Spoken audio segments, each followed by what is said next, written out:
છોટાઉદેપુરમાં રેતી ખનન કરતા ખનીજ માફિયાઓથી હવે પ્રજા ત્રસ્ત બની છે।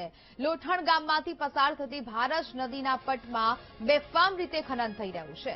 ખનીજ માફિયાઓ અને ખાણ ખનીજના અધિકારીઓ વચ્ચે બોલાચાલી થઈ હતી।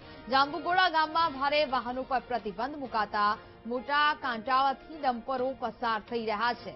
એક માર્ગીય રસ્તા પર ચાલતા ડમ્પરોને પગલે રસ્તો પણ બિસ્માર થયો છે।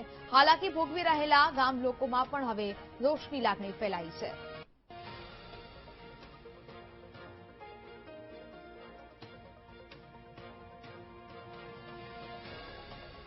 તો ખનીજ માફિયાઓ જે પ્રકારે સતત બેફામ બની રહ્યા છે તેને કારણે હવે ગ્રામજનોમાં રોષ ફેલાયો છે। સતત અહીંયા ખનીજ ચોરી કરવામાં આવે છે અને તેને કારણે હવે ઉગ્ર માંગ લોકોએ કરી છે।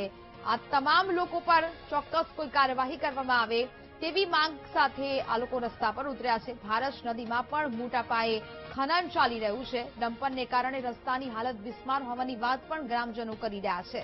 એક માર્ગીય રસ્તા પર ચાલતા ડમ્પરોને પગલે રોડ છે તે બિસ્માર થઈ ગયો છે।